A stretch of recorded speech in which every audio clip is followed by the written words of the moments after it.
Okay, I will call this meeting to order at 10:18. Apologize, we've got a bit of a late start.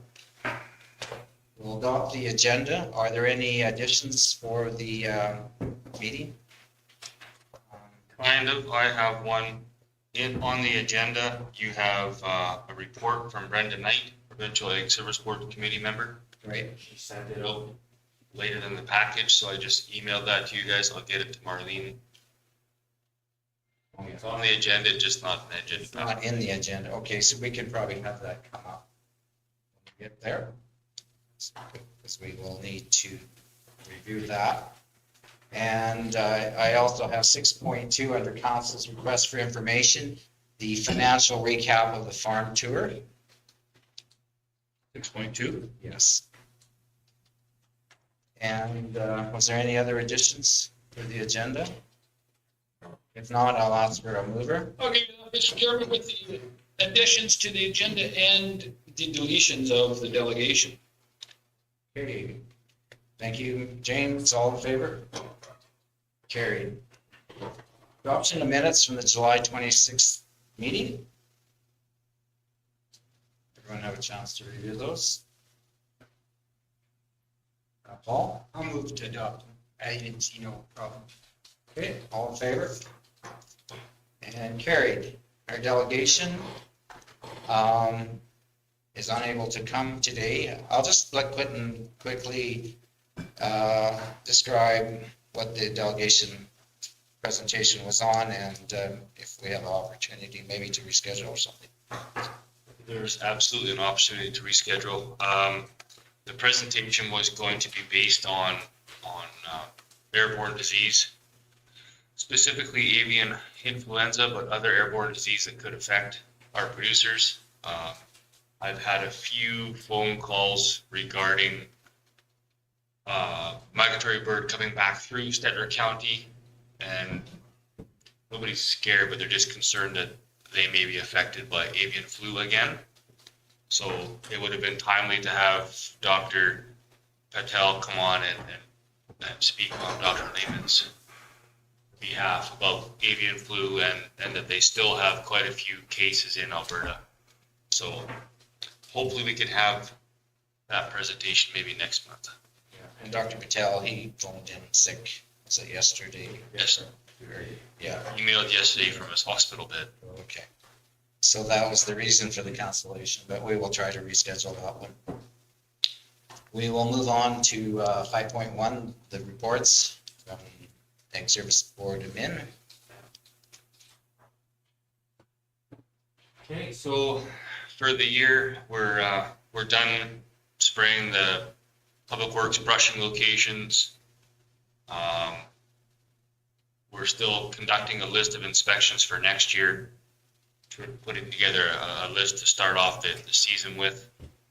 The weed inspections are wrapping up for the year. We've got a few outstanding weed notices to deal with. And our weed inspections in the subdivision under a lot of inspection is currently trying to get contract owners. So we'll get on that. We're still receiving a lot of phone calls from dead trees or dying trees. Drought, guys are still losing field shelter belts, trees around their homes. So I think mainly the stress from last year and then the recent lack of moisture in the last 2 months is really starting to affect some of those older trees. I think James has a question he would like to ask you. Actually, I have two. Just in your report, I saw through the repair concern line an issue of some spraying that we possibly sprayed some private land of an individual out east. I don't know. And we did a soil test, but I haven't heard or seen anything on the update on that. Yeah, so the soil test came back and we're now waiting for someone to analyze it. Okay. So it's basically in a hold right now. Did we actually spray private land, or is it an issue? The wind took it through the trees, Okay. about 75 feet. Oh, wow. So the wind pushed it pretty hard. Okay. It's under an acre of alfalfa that was lost. Okay. So there's a compensation situation there? Yeah, we have a crop damages policy that covers that. The landowners are concerned that the land is now sterile. Fair enough, yeah.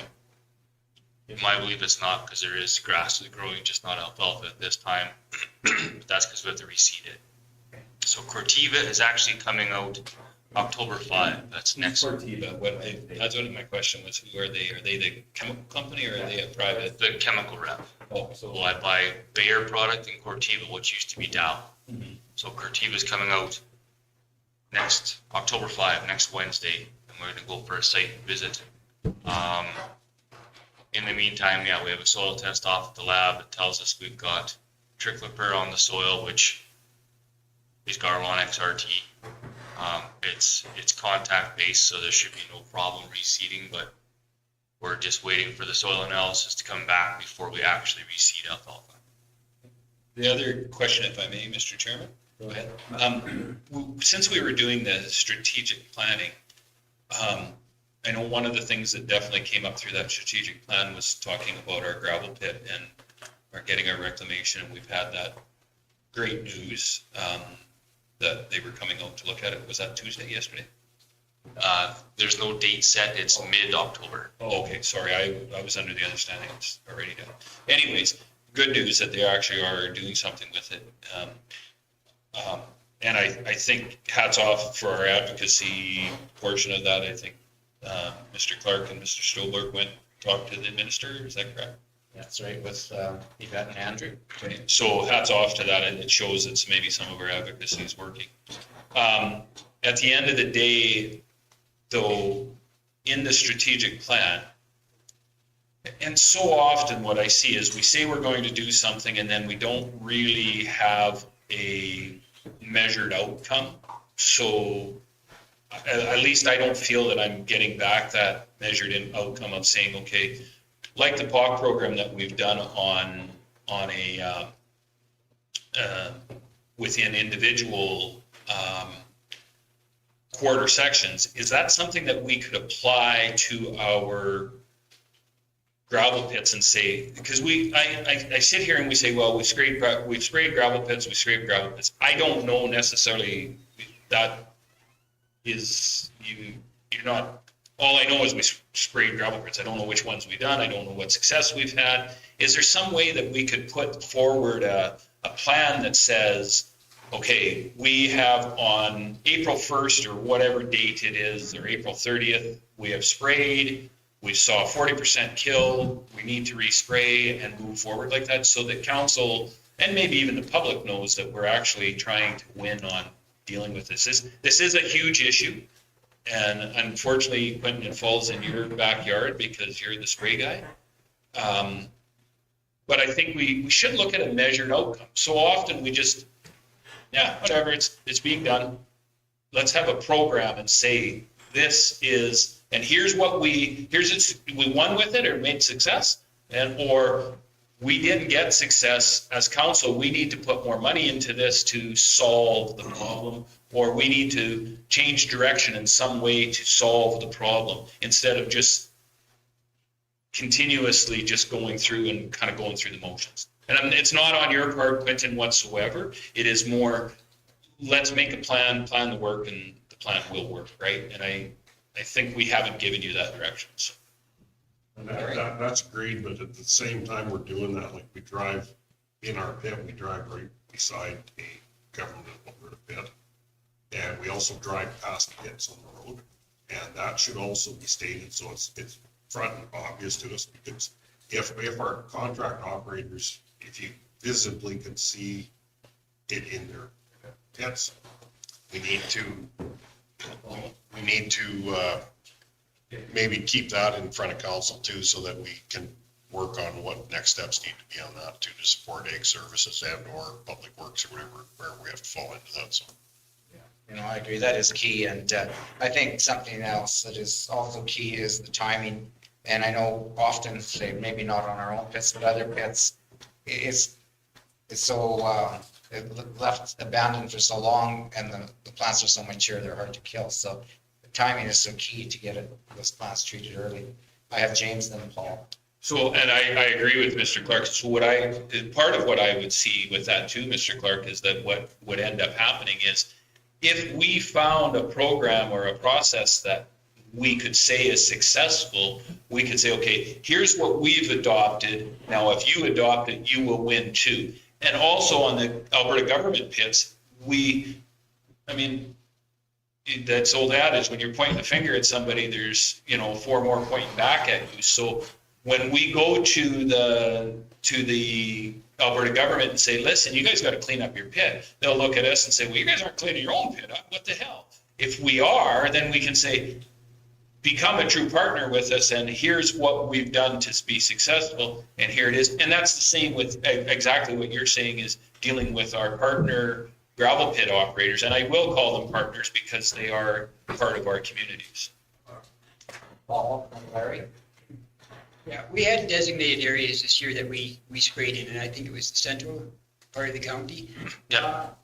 Did we do spot spraying anywhere else in the county? And if so, could I get a report or something on that? Because I have rapiers up in my area that were sprayed, and I asked you about this, and you didn't think that the county was up there, and it could have been gas or oil or some company out there. Could have been a landowner wanting it, but it was sprayed in the county property, the right of way and whatnot, so. Yeah, for sure, we have a list of, that would fall mainly under what was our public works brushing site, so I have a list of all the sites we've been to. I can put that in the next meeting, or do you want it sooner than that? If I could get it sooner, it would be nice, but the next meeting is fine too. But just to have that information, because I've had ratepayers ask me, well, how come this happens, the county or whatever, and it's outside the area that was designated. So, and it could have been just a spot sprays. And then share with everybody? Yeah. Yeah, because I talk to your ratepayers, you're talking to my ratepayer. Right. Larry? Just on that though, too, Counselor, okay, if you forward it through the ratepayer request, and we do all see it, and there's a follow up on it, there's a follow back on it, like that's a beautiful part of that report. The other question, just on that too, we can't forget where we have our partners that haul into, like say, our Hackett pit. Where are they bringing their gravel from? Are they bringing it in to that pit? So if we're watching this stuff, their storage site, then we're after them saying, ensure that the pits you're hauling from are clean if you're hauling into the county too, to try and stop the spread of this. So if I could, Mr. Chairman, can we make that on this go forward? I'd like to make a motion that we put on the agenda at the County Stellar Ag Service Board meeting a regular update and a point of report.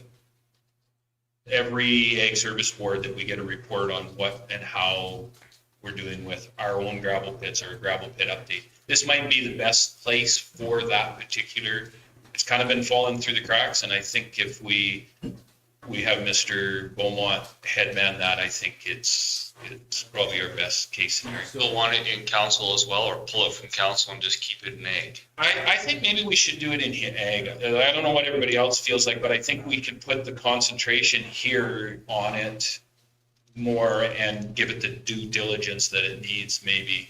What do you think? I don't know. For you? Yeah, I'm looking at you, Mr. Bowman. It's a report that we produce for council anyway, so it's quite easy to just snip out the ag portion of that. We call it a flow chart for better lack of terms, and we can place it in agriculture as well. It can be in both, or it can just be put, it doesn't matter to me, it's easy to do. Can you, Look at the lead and say, can you cut that out and put it in? Yeah, and I'll make that motion. I was just wondering if you could hold that thought for motion until his report's done, Absolutely. and following his report, any motions that we want to make. And if one other thing on that, I really want to stress the point that we have an actual outcomes measures, that it's not just a report saying that this was done, but I would really like to see that outcome measures. So one of the things when I was on the provincial board with ASHA, we had it was very much a flow chart, and it showed what we were doing, when we'd made success, when we'd had a failure. And I think sometimes the failure is more important than the success, because you don't really learn from success as much as you learn from failures. That's why I'm so successful. I failed a lot. Okay, I guess you can carry on with your report.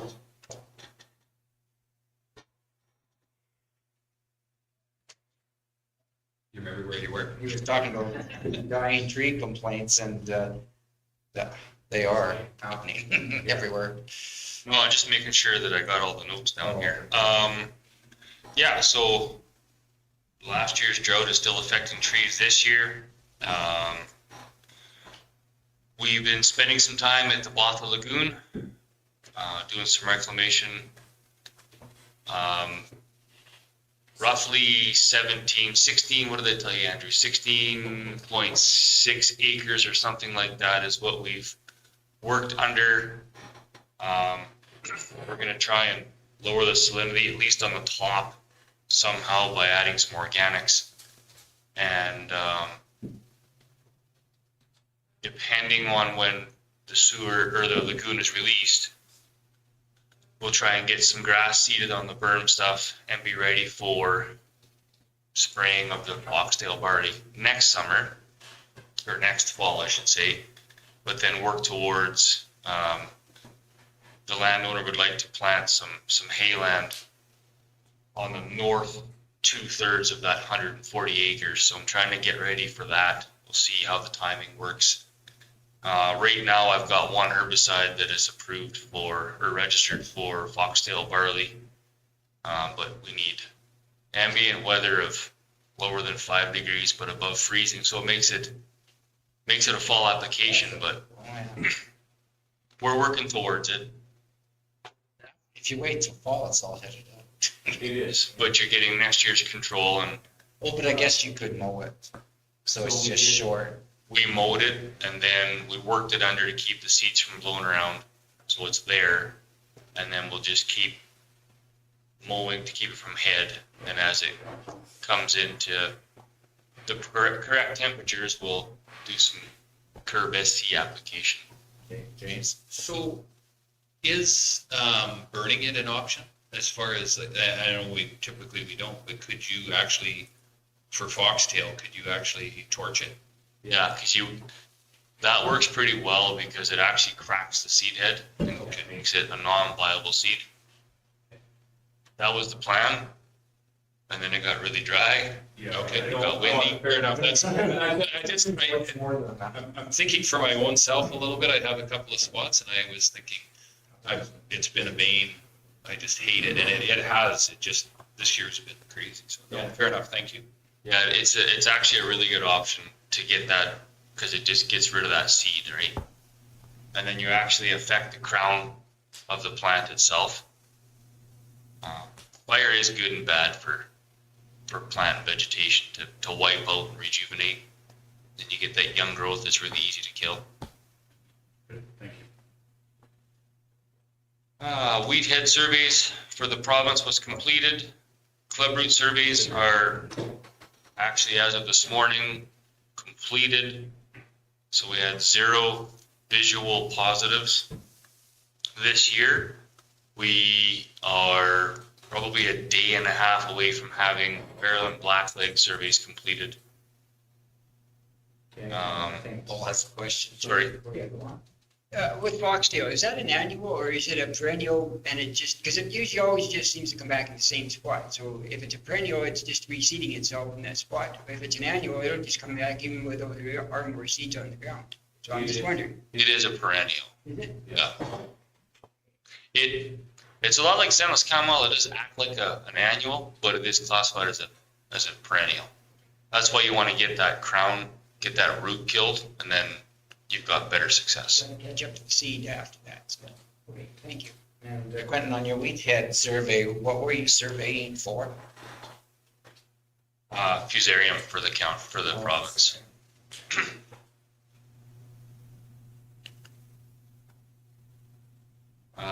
So yeah, because we're still quite dry, we're still watering some trees, making sure they're good for winter.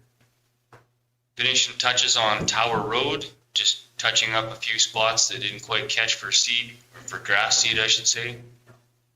And then we do have a few trees trying to grow up in the road.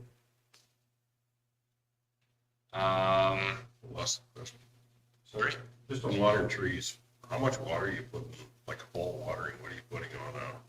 Well, the stuff in Erskine, we're doing 3 times a week, and we're doing between 5 and 10 gallons.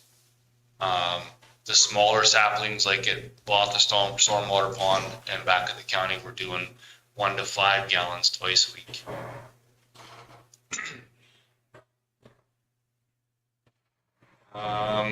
Winterizing spray equipment. So as things are emptied, we're getting it through, getting it cleaned out, getting it ready for freeze up. We've finished our chemical jug transfers. So the landfill is full and everything else is got 1 or 2 jugs, but basically empty for winter.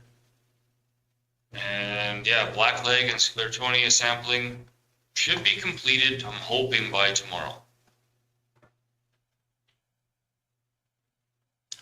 So that first picture there, that's an aerial shot. Probably can't put your cursor on that, can you? So that's right where the cursor is, basically from that range road at the north coming straight down to the lagoon. There's that green piece in there. That's the, call it 16 acres of foxtail barley that we're going to try and control.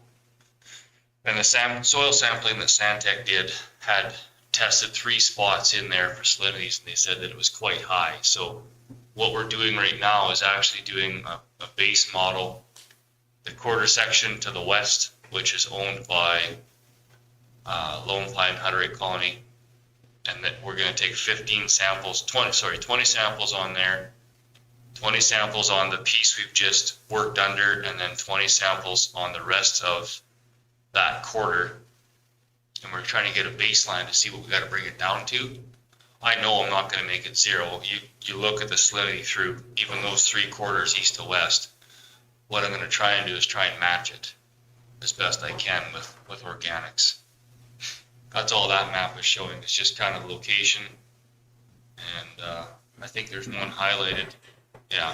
So there's the 16 acres that we've worked. By end of the week, the contract will be done creating the berm. So depending on when water wants to release the lagoon, hopefully they can release it before freeze up, because then I'm going to wait till after they release it to seed my grass, just because if I seed now, the water will just wash it away. It'll be too much. So I'll wait till after. It'll be nice and wet then too anyway, so it'll be good.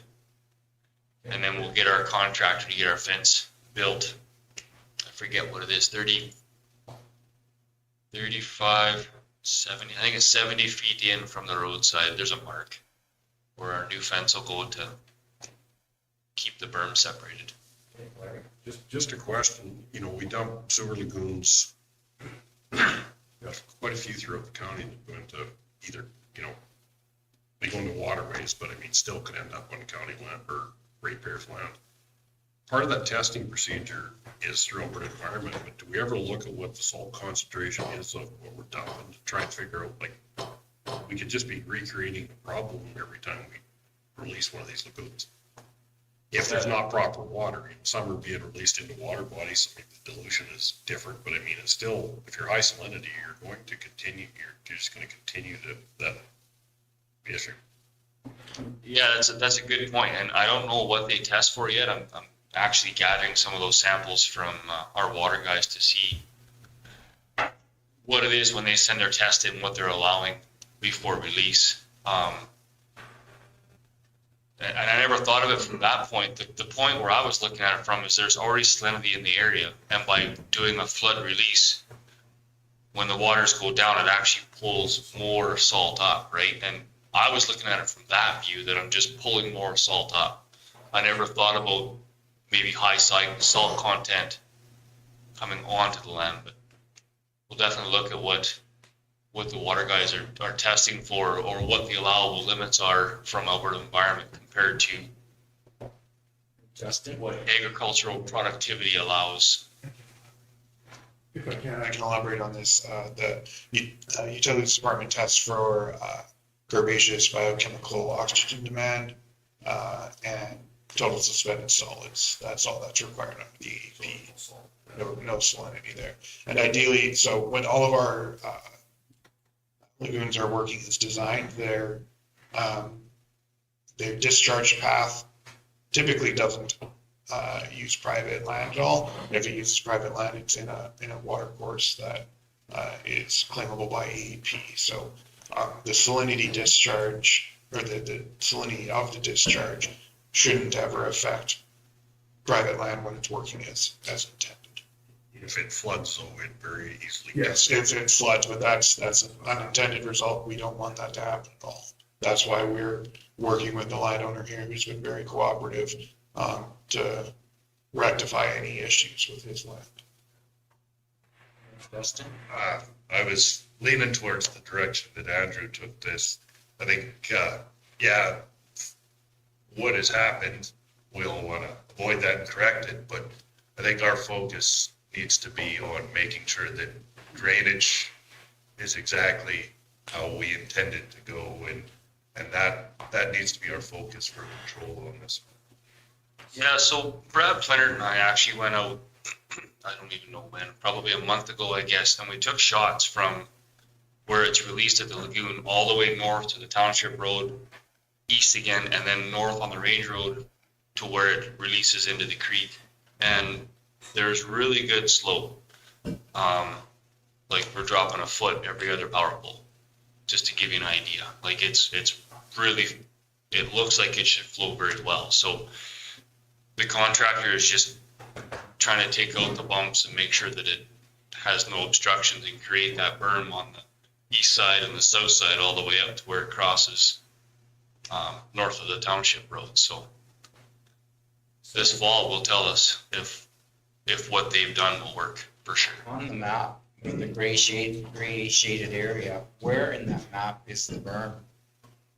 So it'll be to the west of it. Where that green line would be, you want to use that as a general, That's what I was kind of wondering. except to when you go, if you take your cursor up to the north and then go all the way east, stop. Right there, that is going to go east another, help me out, I think it's 30 meters, give or take. 0.01 acres of extra land we need to acquire there. It goes past it so that it can come back. Yeah, well, the culvert is on the east side of Oh, I see. the range road here, and so it just comes across here. And the fence line ends over here, but our legal property line ends over here, so we need to get that 0.1 acres or 0.09 Would acres. it be cheaper to put another culvert across the road?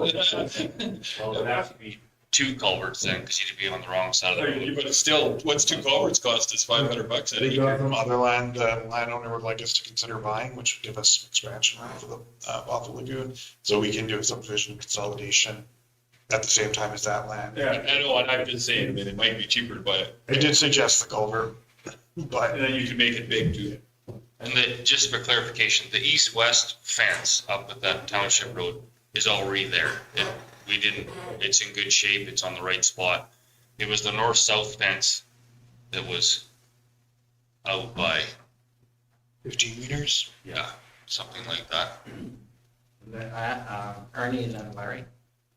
Price of culverts are not cheap. Last time I checked it out, probably about a month ago, a 300 was running about $100 and some a meter.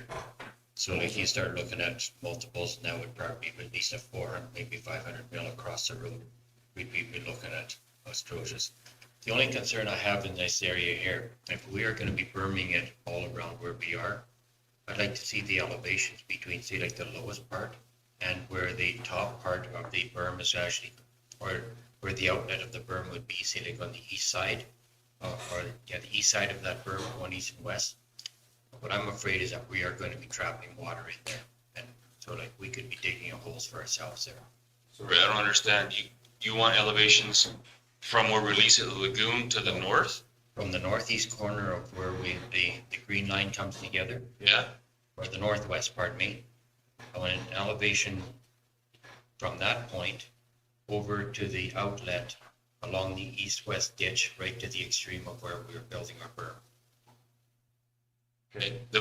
My understanding, the berm is being built all the way from the physical lagoon all the way up and over and up. we can have a berm all around here. There's an existing one here. I think they're adding to that. Yes, you will be adding over here. No, we're adding on top of it But too. they're adding the entire way. My understanding is Along here.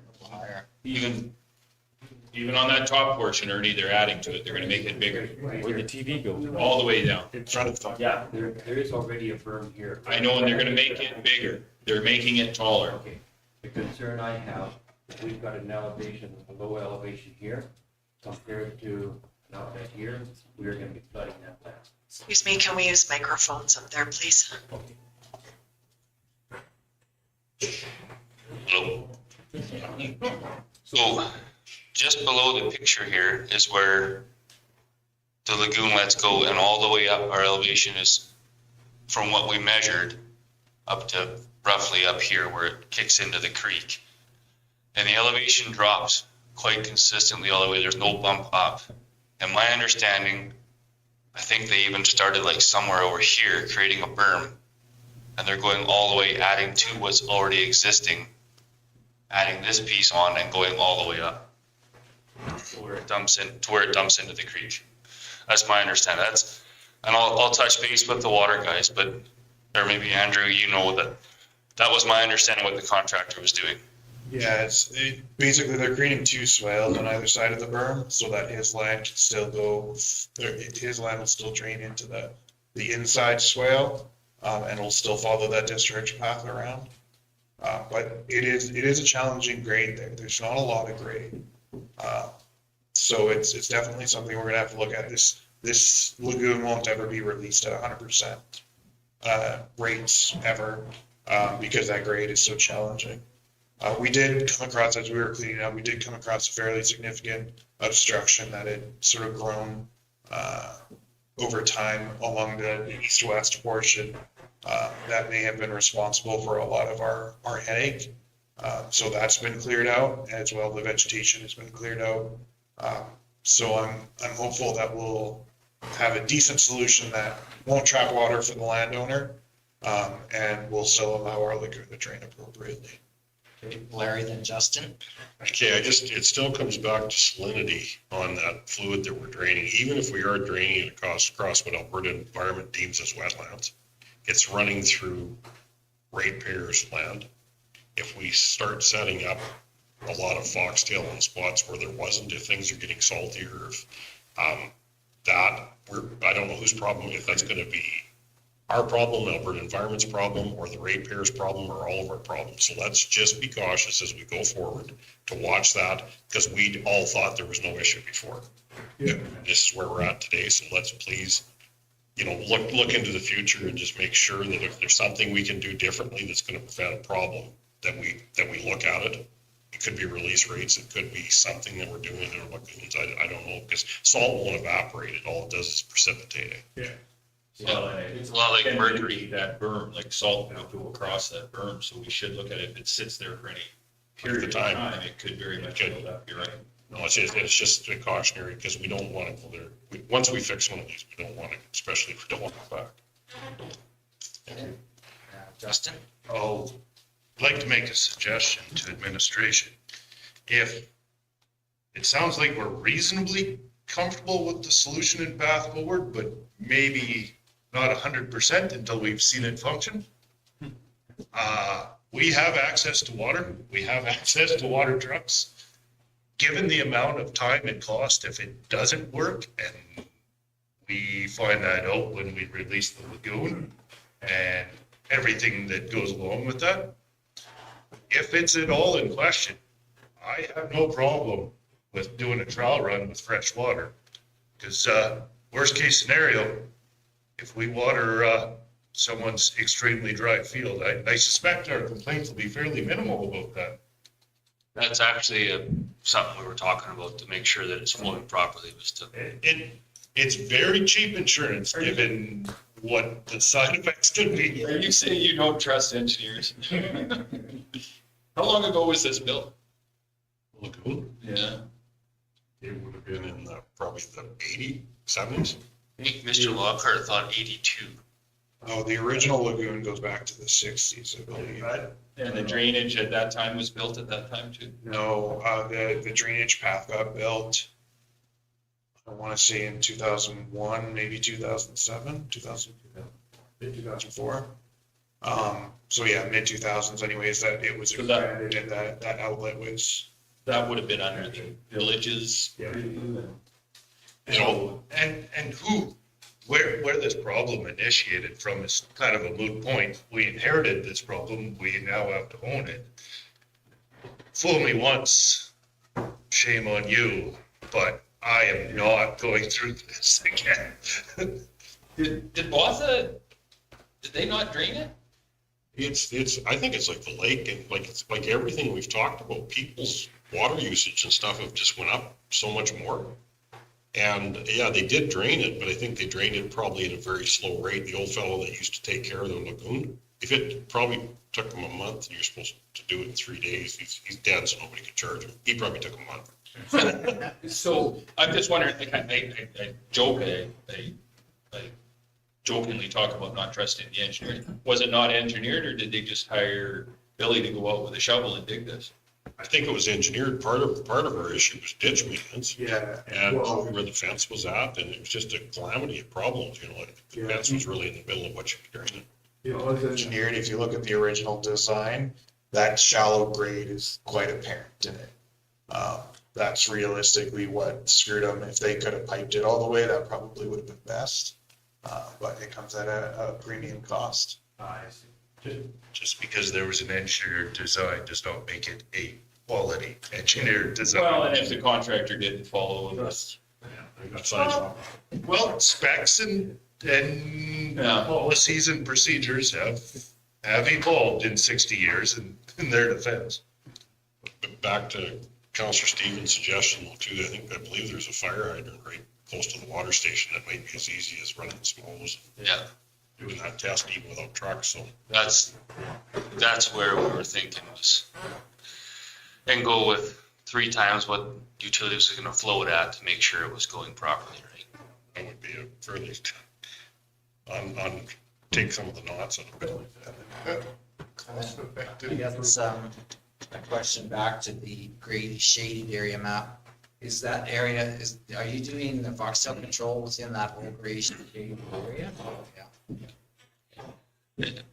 And keep in mind, this was just me highlighting on web map, but generally speaking, That's the general area. the problem was I might be out here and there a little bit. If I could, Mr. Chair, that looks like, just from the aerial map, that there's a high selenium in that soil.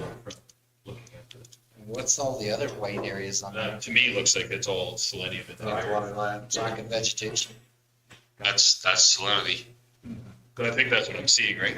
Yeah. Okay. If you go back up one picture, you can see the salinity is across those 3/4 quite, That's typical. it's a high salt area, right? In a slough area that just dried up, which Yeah. lots of times you'll That's part of the reason why I want to get that baseline.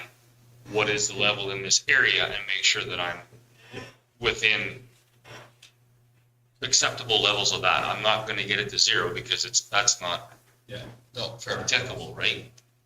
And you might be already there. There's no guarantee that we added it, right? Or there was that. We're going to give her a college try. Yeah. Okay. Not university, just call it. That's right. So there's your foxtail barley. That first picture makes it look really bad, but the next one is kind of a top view. And it's there in places, it's sparse in others. It's enough, for sure. It's enough. So that's what it looks like after 2 times over it. We were gonna do 4, but because it's so dry, it busted up really well, really well. That's what it looked like. We forgot to take a picture after the mowers knocked down the boxtail barley. So that's what it looked like after we mowed the 15 acres, but before we worked it. So when you mowed it, did you mow it with Roadside rotary mowers, the big ones. so you didn't bag it? It wasn't like you had the. No. We talked about swathing it, but that little parcel of land was extremely rough. We actually had an incident where a guy rolled his ankle. It was extremely rough. Like that 4-wheel drive tractor you're going to see a picture of, he was going slow. He was bouncing hard. So because we talked about swathing it and baling it, we talked about the expense of trying to clean that equipment afterwards. We were far better off just mowing it. again, super slow, and then using the big tractor with big tires to, I couldn't believe how rough it was.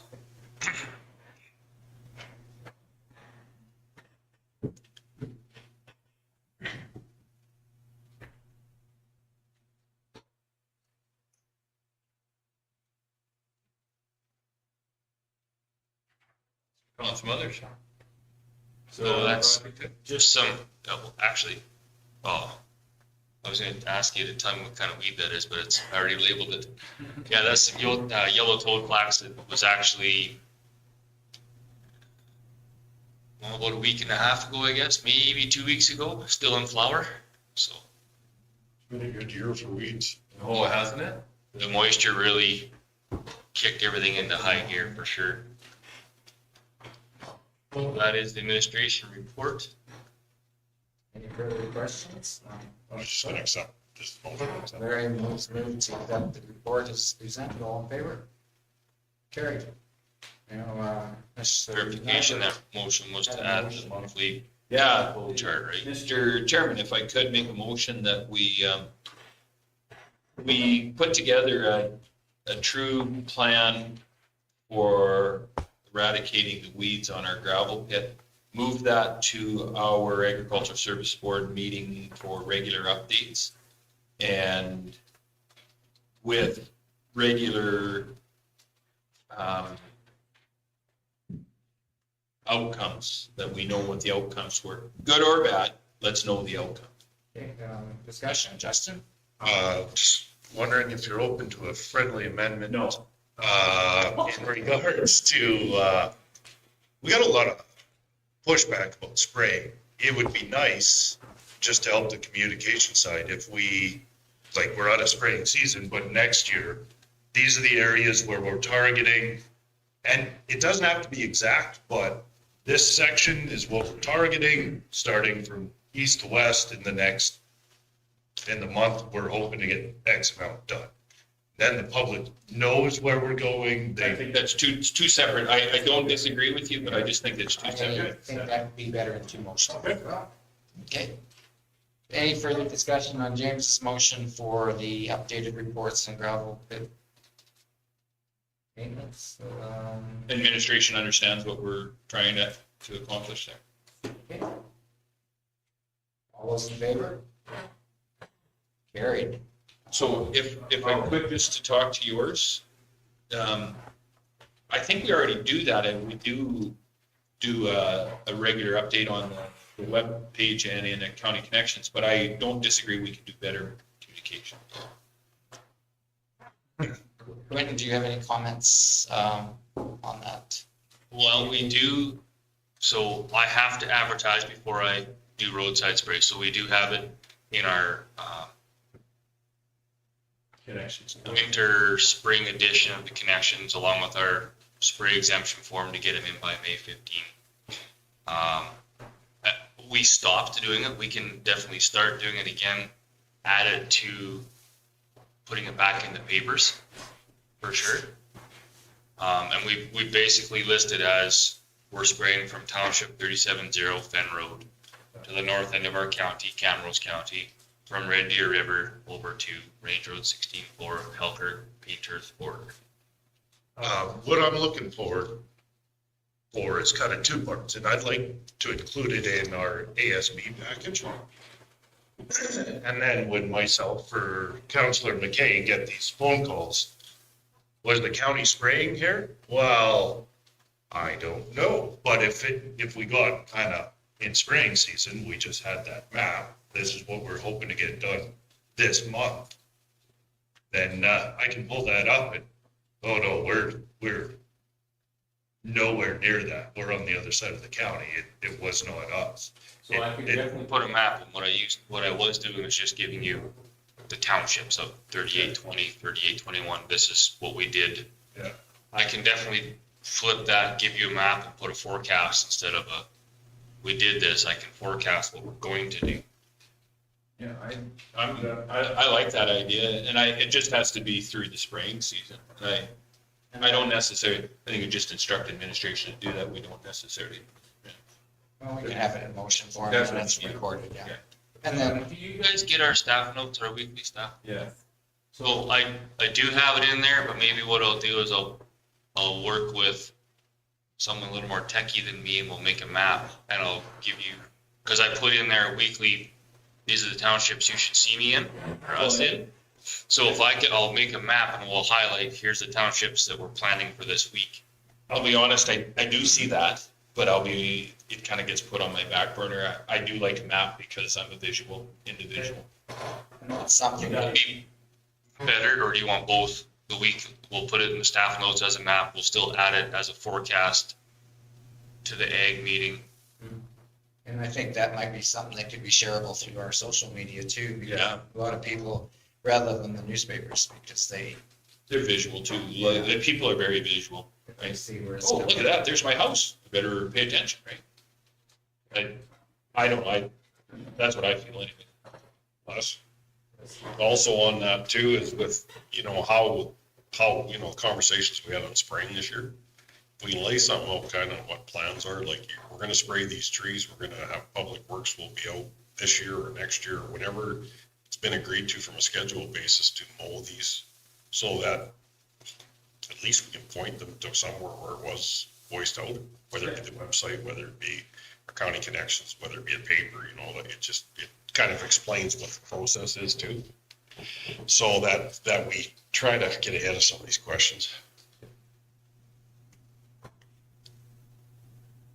So, I guess, Justin, you're making a motion to just be a little more enhanced on the communication and the mapping.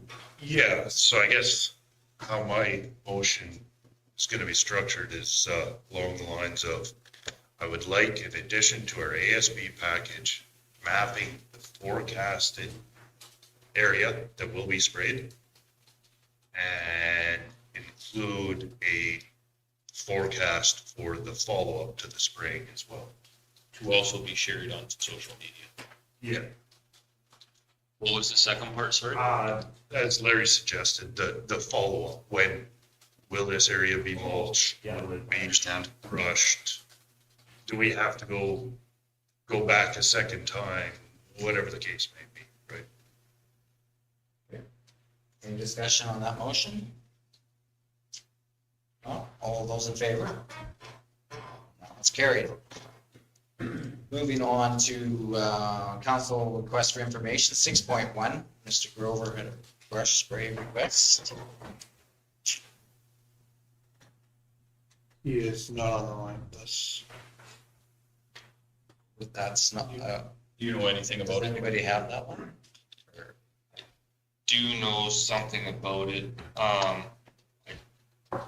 thought he was bringing it, so I didn't bring it. He was requesting, so he requested last ASB meeting for a couple of intersections to be controlled for sightline.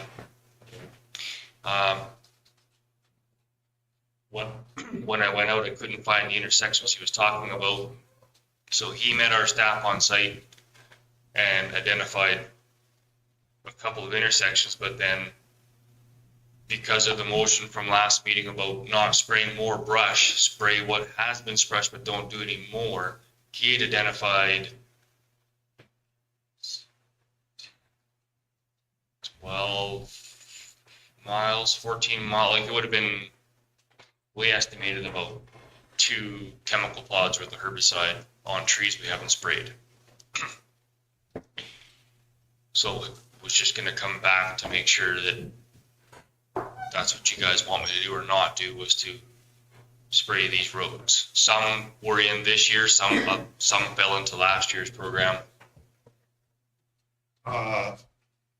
Without knowing the exact details, this was a sightline issue at intersections. Is that how the justification for this tree control, we'll say? Yeah, that's how it started, was 2 intersections that needed sightline control. And this is where we go back to our earlier conversation. If these trees need to be removed for sightlines at an intersection, I don't think spray is the answer. Take them out. Yeah, smoke them. Get rid of.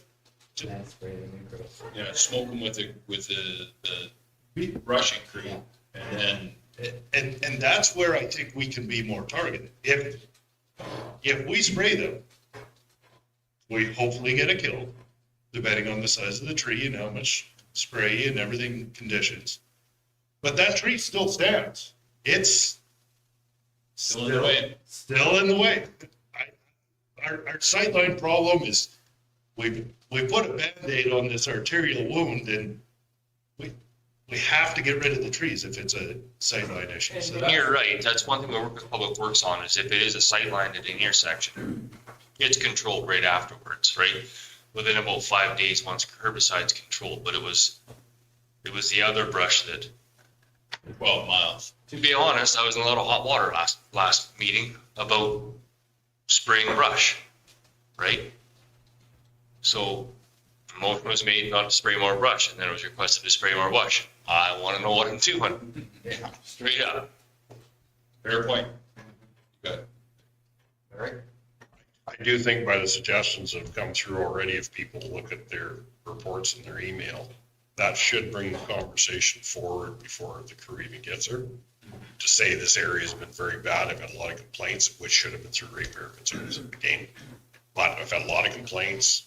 Can we look at these areas when we're there and then we talk about this council? I agree 100% Larry on that. That makes, And if I got a bad area where people are complaining all the time and even Public Works hasn't picked it up, then I can bring it to the table, at least voice my concerns for the people.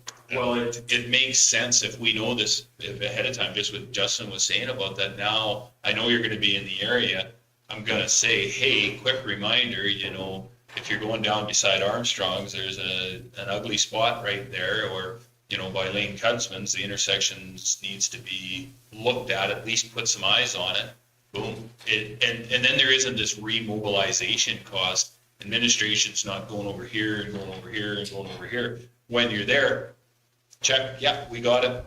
Councillor Nyberg, it was definitely on our plan. It was definitely taken care of. Here's the results. Let us know if there's something else that needs to be taken care of. Bob's your uncle. I like that idea.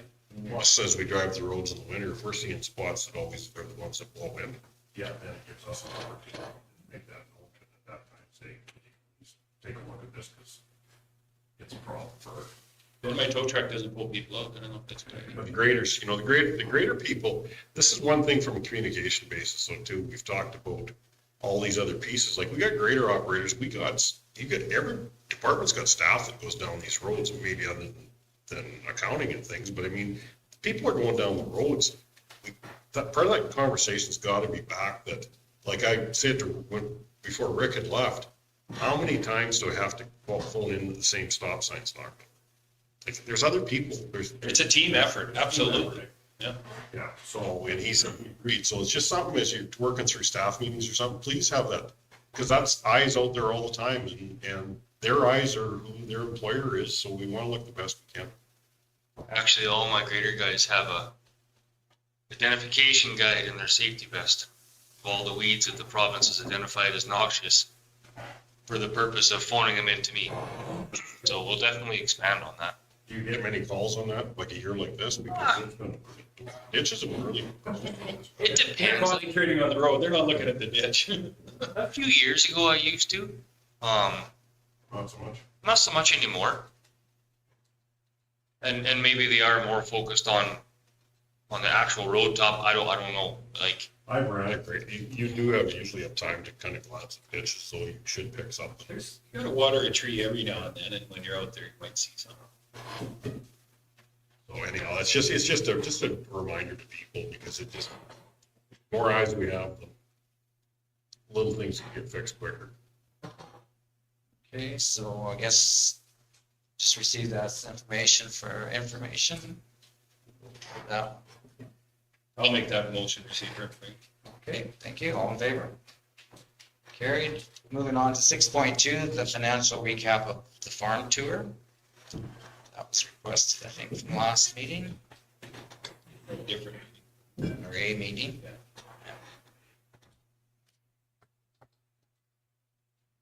so to date, I'm missing one invoice, but to date, when you include the liquor license for lunch, creating some signs, the snacks, the drinks, ice, porta potties,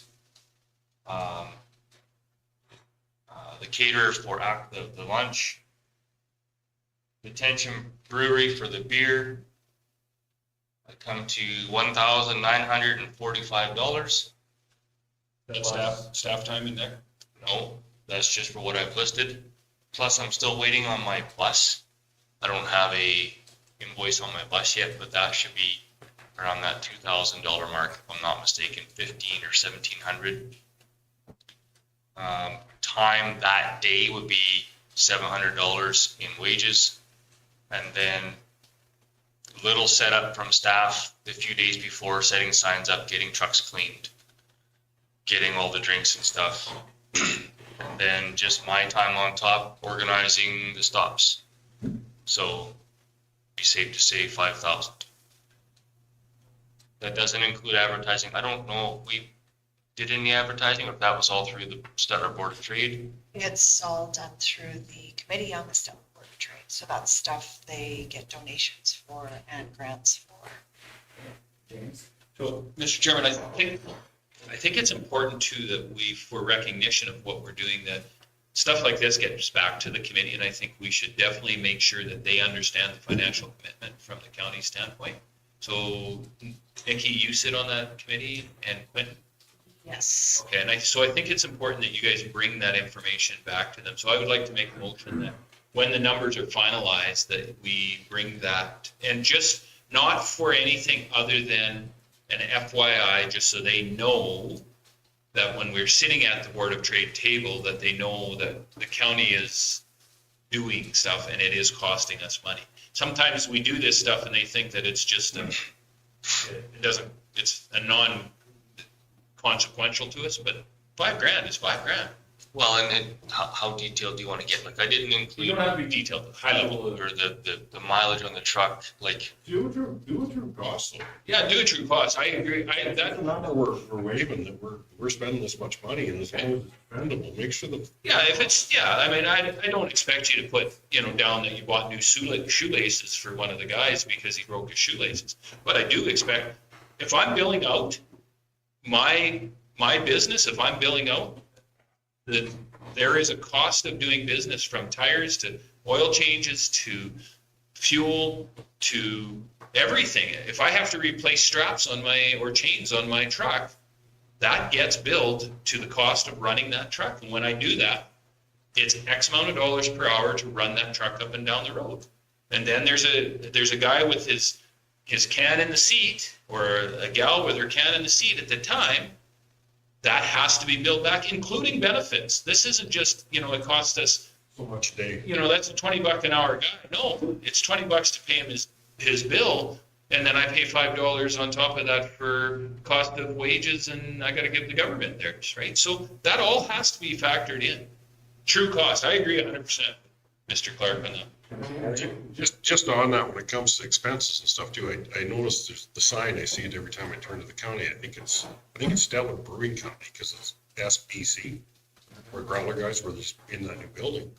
Possibly, they might want to wave their flag a little bit next year and maybe do a little bit of a donation if you were using their products. I think they were on schedule, but they had to back out last minute for some Just a thought, because legalities. No, that was our first goal. They were on board, and then there was a technical difficulty, and that's what he said. So I don't know if it was a permit or a license, or his batch didn't brew. I don't know. They were supposed to be just to show point the areas. And I know we had that one brewery come into RMA that time, talking about where they got the local grains and all that kind of stuff too. It was interesting if they do anything from local grains in town. Tool Shed did that. Yeah. But I won't shop with them anymore. If they do anything with it, it would be really interesting to see. Yeah. I'm sure. I'm not sure. We actually talked about Went down. like Tool Shed for RMA, or for the summer tour, sorry. They did a brand specific beer for that tour, named it after the tour, took flavors from where we were driving, that sort of thing. And that's maybe something Stetter Brewing Company wants to do. Is I think it'd be pretty neat for them if they could fit that, because it really would showcase maybe get people to go to that local brewery if they get some plugs too. It does, That's actually what, yeah. might as well highlight. Maybe it's also a good time to note too, like, Wetaskiwin and aerial applicators decided not to bill us for their time. I don't know what that would have been. They also gave us a $400 donation towards lunch. It wouldn't hurt to ask that question. Yeah. Well, I mean, in-kind stuff, right?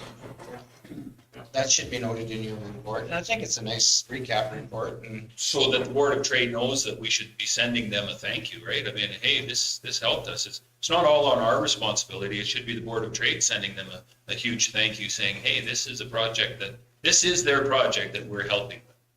Even the farmer that shut down Salagen, if he was Salagen or whatever he did, he's doing it for the betterment of the whole community. I think they need to realize sometimes the cost. I agree with Mr. Clark. And true cost, because there's a lot of in-kind that gets in, but the county is definitely an in-kind kind of place. We're kind here. no, it's definitely a really popular addition to their long table supper. So, okay, any further questions on the financial recap?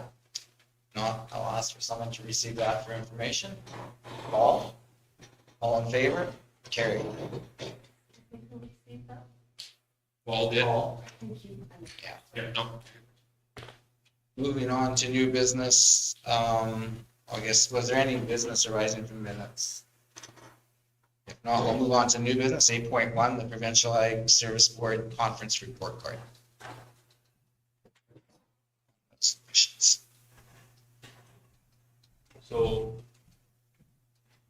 So attached, you'll see the 45-page report, just like we get every year right before our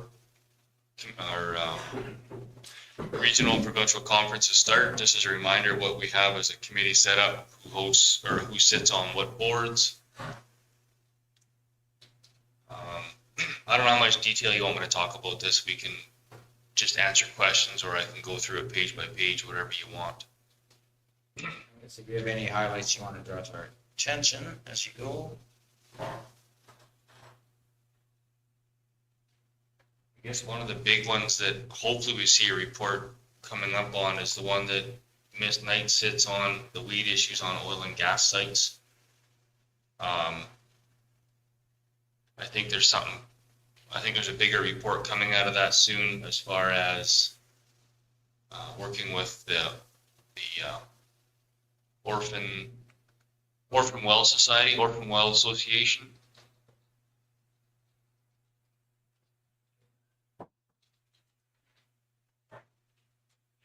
And then as a reminder, here's the resolutions from last year.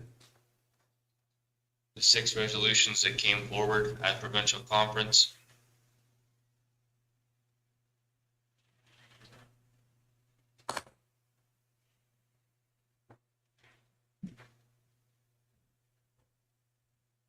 If you'll notice on page 14 or the next page, Andrew, we were sent out, I don't remember when it would have been, February, March, I feel like is when it would have come out.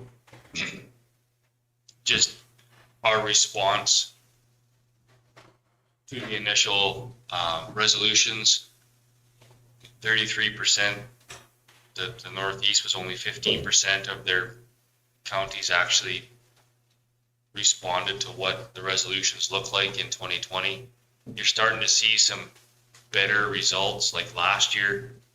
Our region, the central region, 93% of us took the time to, we go through all this work, here's our resolution, the province says, okay, here's our response.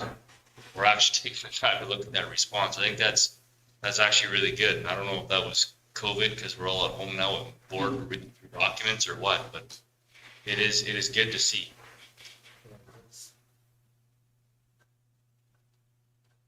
Just back up one page there.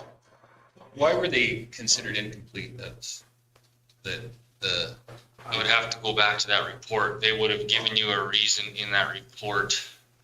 Right, for 5.22, that one, because the province or the federal government didn't come up with a program for using natural gas and propane. But Right. what, did we actually get a response back, or was it just they're still working on it? Like, that's, the natural gas one is definitely one that has still been front and center. I know the Grain Commission has been talking about it. There's a number of other commissions that are advocating on that as well. So I'm just wondering if it's not incomplete on our side, but So if you go to the definition, In terms, it talks about incomplete being, follow-up is required. Maybe not on our part, on the government's part.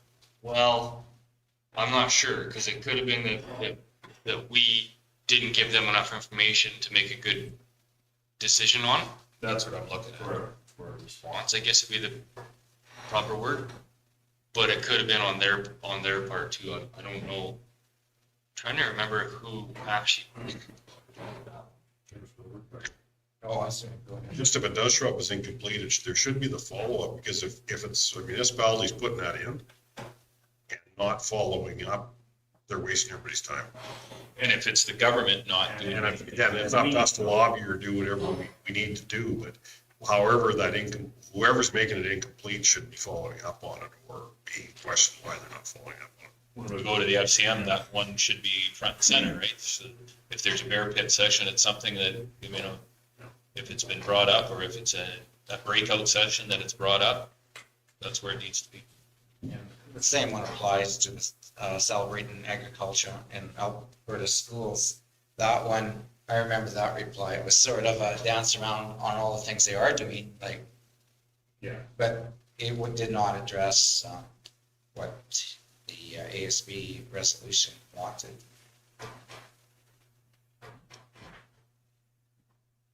If you go to, it starts on page 30, it talks about specifically 5-22. There's letters back and forth. So this is the letter.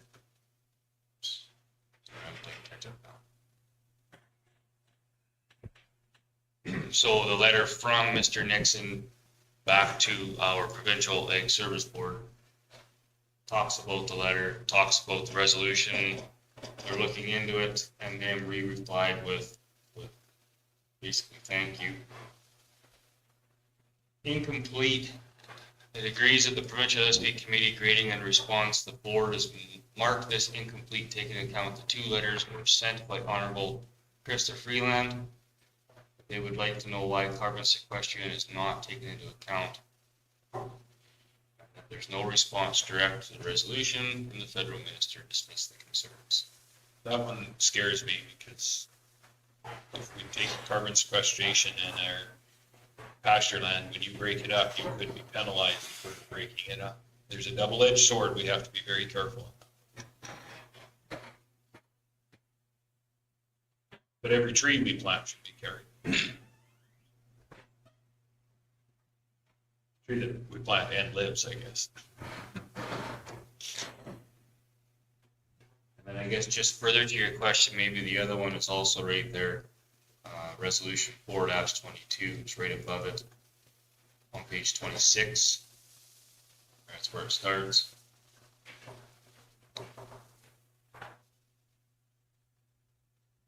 That's a provincial one.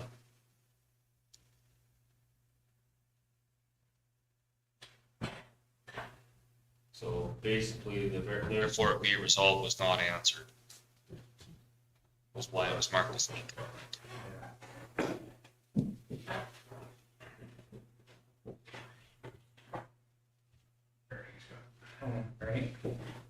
Question, okay, so like we plant grass, we plant trees, and all this is captured within that. The grass grows through the cow. What happens to the carbon then? Or should it get a tree, like you're saying, plant some more trees, okay, in the end, the tree's gonna be dead, we dispose of it. The carbon is then released again. So then we plant another tree to get paid again?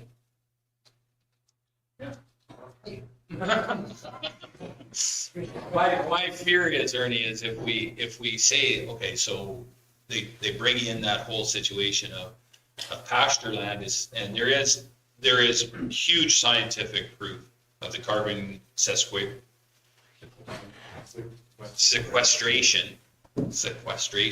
easy for me to say, in our, not only in our pasture land, but in our hay crops. So you as a farmer have a quarter section of pasture down, right? And whether you've been paid or not paid, it doesn't matter. But if they bring this in and they say, yes, there is, you know, X amount of units of sequestration in the cropland or in the pasture land, we're going to acknowledge it. So what also is they can use it as a punishment stick. So you now determine that you're going to turn that into cropland and bust it up. They're going to say you have busted up and released X amount of units per acre. You're going to have to pay for that. That is what I fear on that. And you're right about the whole tree situation. Be careful what you wish for. That's my biggest problem with that, right? So you do plant a tree, and every time we build a house, we're sequestering carbon. Every time you put another human being on the planet, you're sequestering it. Every time we lose a human being, it's being released. It has to be. It is a give and take. We're a bunch of carbon that's walking around, right? That's why I eat more. Okay. Any other further discussion?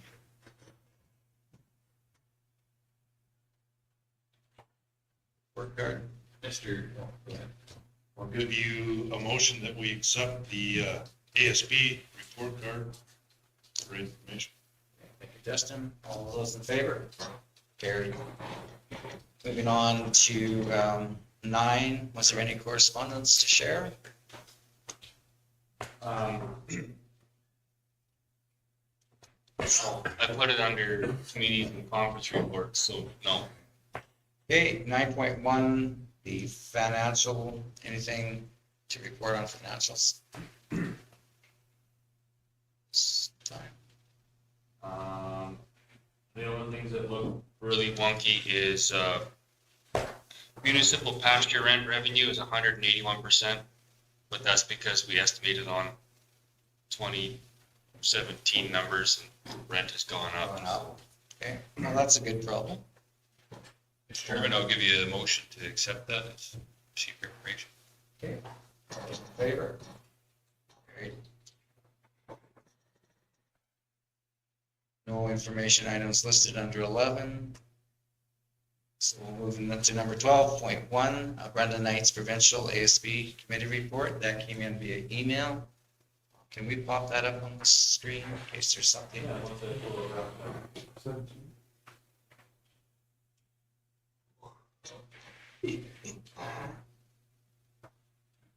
Go back to Grand Prairie.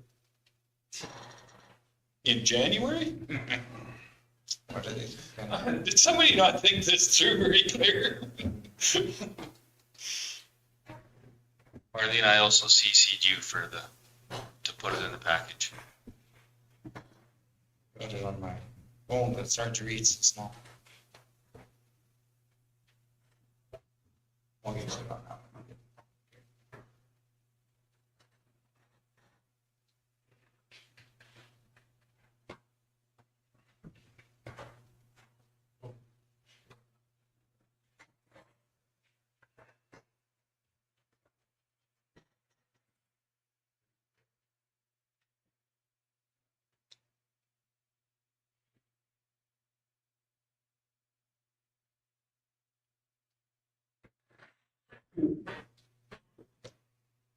Resolutions have to be in by October 4th, right?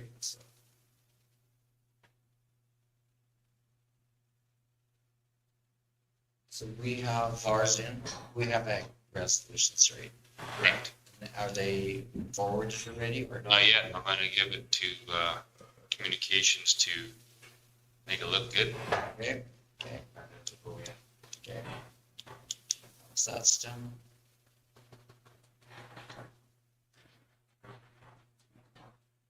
Anything else jumping out at anybody? I need to.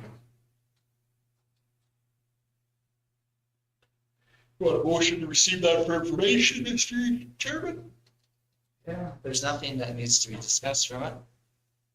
This is your opportunity.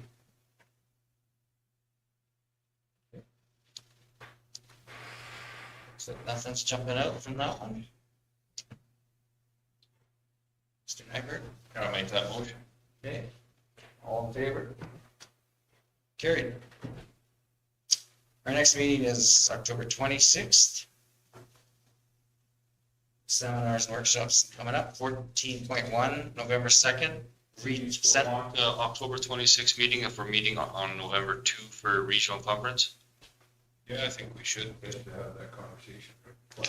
Dr. Chair too. Hopefully we have some resolutions to review. Great, that's good timing. Just back through to Quentin if we could. Quentin, yesterday on the radio, I heard that Saskatchewan governments did a test on 2 different types of gopher control. And that they had really good results. One was a phosphate or, they said, Phosphide, yeah. yeah, they said the Alberta government had also did tests. So is that something we could bring forward to see if we have an alternative to strychnine? Because they were comparing results to strychnine. Yeah. Just for our go forward, because a lot of people are very worried about gopher control. So if there's going to be an alternative that's environmentally friendly, that could make a huge difference. I think it's still under testing. I don't think it's, Both have did their tests this year and have released results, so. Okay. might not be far off. It was Saskatchewan was talking, but it was Alberta also did it. Saskatchewan felt that the one actually was better than strychnine. the phosphide one. Yeah. And I believe it was the phosphate one, yeah. The Alberta one didn't really indicate that, but just if we could follow up with that data, then we know for spring kind of what we need to be looking forward to. Good information, we can get it. See where it's at. It may be relevant soon. For our next meeting in Boston, Yeah. we'll be on that conversation. Okay, good one. James? And Mr. Chairman, I don't know if you know this, so if it's like phosphate would not be a controlled substance, so would it take it out of the federal government's preview to have people utilize it? I'm hoping, I mean, that's where our problem lies, is that we are handcuffed by what the federal government. So if it's, would CFIA have to, or who does who gives you the license to, like, who gives us a license for strict? It'll go through PMRA, Pest Management Regulatory Agency, a federal agency. So would this go through that then too? I think it would. That sucks. That's, Even with. I would have to look and see. My assumption would be that it's gone through them already if Saskatchewan's testing it. We should look at that too as well, because if we can take it out of there, We should have some foot. if we have any influence on that, that's where we should be looking at it, saying from a provincial board, say, hey, keep it out of the pest management regulations, so we can. What if you're using it for pest management? I'm just putting it out there. I hear you. Yeah, I know what you're saying. Unfortunately, I know what you're saying. For pest management then, does anhydrous snuff them pretty good? So is that fertilizer, or is that pest management on? Well, actually, it used to be a control option up until I think like the early 2000s. Yeah, it's very lethal for gopher control. And what about propane? Wasn't there one guy that blew up in his quarter with the gopinator? Well, the gopinator actually lit up 5 or 7 acres in the city of Airdrie. Yeah. There, that one too was an approved method until It wasn't. I think it was like 2005. It was right before I moved out here. I remember that. Off, yeah, that was a mixture of propane and oxygen. Acetylene? No, propane and oxygen down the hole, and then you would ignite it. Cut and torch. A lot like the old Farmer Rule with herbicide, right? Little is good, lots got to be better. Not in all cases. Fair enough. Okay, well, that's good to know. So we did decide on the October 26th meeting, seminars, workshops, November 2nd, the Central Region Conference in Lacombe. As soon as I get an agenda, I'll send it out. I would assume it would be a 9 or 9:30 welcome. But as soon as I know, I'll send that out. Okay. It's typically what it is. It's kind of that 9:30-ish to 3 kind of a day, 3:30. You'll, when it gets closer, you'll need numbers, I imagine, for their lunch registration, a little bit. Yeah. 14.2, the provincial ASB conference, Grand Prairie, Alberta. Think about it. You know, Want to fly, you want to drive? Who's going? I should book some rooms. so if we're flying, can we point planes south? Take the long way. Take the long way. Grand Prairie via Mexico, or what do you want to do here? Okay, that one's be coming up, so I guess keep in mind, you know the dates. We had nothing in camera. Last call for anything. Mr. Chairman, I'll give you a motion to adjourn. Okay, Before we adjourn, do we want to receive for information the items for workshops? yes, we should, Marlene, Put yeah. that motion forward. Larry Clark puts forward the motion to receive for information, it's seminars, workshops, and conferences. All in favor? Carried? And now James has a motion. Adjournment. All in favor of that one? And that one is also carried.